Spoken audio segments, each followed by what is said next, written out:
नमस्कार, मैं हूं विवेकानंद शर्मा और आप देख रहे हैं the Vivek views. The Vivek views के इस एपिसोड में मैं आपके सामने लेकर आया हूं शेखावाटी की बदलती राजनीति की कुछ चर्चा।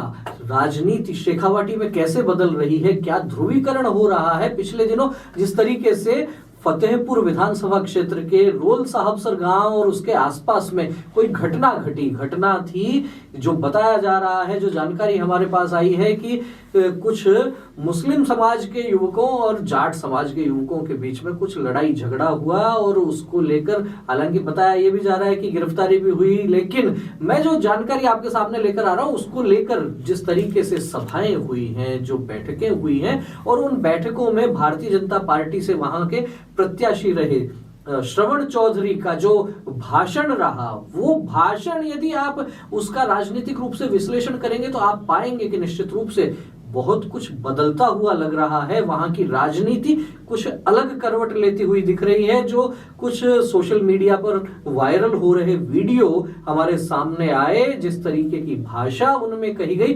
श्रवण चौधरी स्पष्ट रूप से कह रहे हैं कि 2012 से उनके कोचिंग संस्थान में नियमित रूप से हनुमान चालीसा का पाठ हो रहा है। सामने बैठे हुए लोग जोरदार तालियां बजाते हैं, बड़े आनंदित होते हैं, इस पर उत्साह बढ़ जाता है श्रवण चौधरी का। वे कहते हैं कि यहाँ महाराज बैठे हैं दिनेश गिरी जी, इनके सामने मैं कहना चाहता हूं कि पिछले 1.5 वर्ष में मैं न किसी मुसलमान के यहाँ शादी में गया, न किसी के यहाँ बैठने गया। सीधा सीधा उनका भाषण आप देखेंगे तो हिंदू पक्ष या कहिए कि वहां जो जाट समाज के लोग, अधिकांश लोग जो वहां बैठे थे उस सभा में, वो बड़े आनंदित होते हैं, तालियां बजाते हैं। तो क्या श्रवण चौधरी का ये बयान ये शेखावाटी की राजनीति में ध्रुवीकरण करने का एक बड़ा कदम हो सकता है? जिस तरीके की उनकी भाषा थी, स्पष्ट रूप से उन्होंने कहा कि हमें जातियों में बंटने से बचना पड़ेगा। जिस तरीके से उत्तर प्रदेश में शासन प्रशासन अपना काम कर रहा है, वैसा काम यहां करना पड़ेगा। श्रवण चौधरी भारतीय जनता पार्टी के नेता हैं, राजस्थान में सरकार भी भारतीय जनता पार्टी की है। फिर क्या लगता है उनको कि क्या यहां उत्तर प्रदेश जैसी सख्ती नहीं हो रही है? शायद भूल गए होंगे, लेकिन बड़ी बात उन्होंने जो कही वो ये कही कि मैं हिंदू हूं और मुझे अपने धर्म का पालन करना है। मेरे यहां चाहे कुछ विद्यार्थी कम हो जाएंगे कोचिंग में, कोई फर्क नहीं पड़ता, लेकिन मैं अपनी परंपराओं का पालन करूंगा। हनुमान चालीसा करना है तो मैं करूंगा, इससे किसी को तकलीफ हो तो कोई दिक्कत नहीं है, वो नहीं आए, स्पष्ट कहा।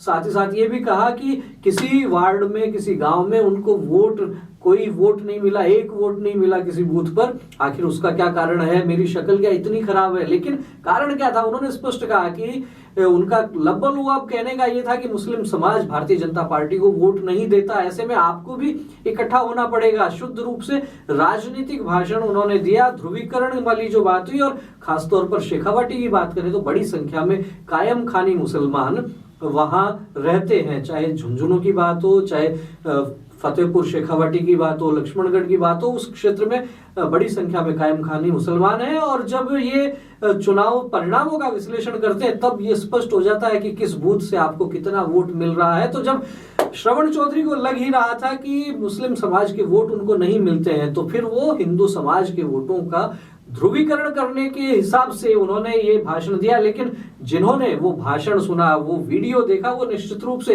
एक बार तो कायल हो ही गया होगा श्रवण चौधरी का कि क्या, किस जबान में वो बात कर रहे हैं, क्या टोन है, क्या अंदाज है। और कहीं ना कहीं भाजपा में जो नई लीडरशिप है, जो नए नेता आगे बढ़ रहे हैं, आप उनके बयान सुन सकते हैं। एक दौर में प्रधानमंत्री नरेंद्र मोदी जिस समय गुजरात में मुख्यमंत्री हुआ करते थे, योगी आदित्यनाथ जब सांसद हुआ करते थे, और हेमंत बिस्वा शर्मा, इनके भी यदि आप बयान देखेंगे तो समझ में आएगा कि भाजपा में 2 धाराएं काम करती हैं। कुछ लोग बहुत आक्रामक बयान देते हैं और उसके कारण वो बहुत जल्दी चर्चित हो जाते हैं। तो क्या श्रवण चौधरी, जिन्होंने फतेहपुर से पहली बार चुनाव लड़ा था विधानसभा का, जिस तरीके से जनता के बीच जाकर बयान दे रहे हैं, क्या ये आगे बढ़ने के संकेत हैं? क्या उनके बयान केवल फतेहपुर नहीं अपितु पूरी शेखावाटी की राजनीति को बदलने वाले हैं?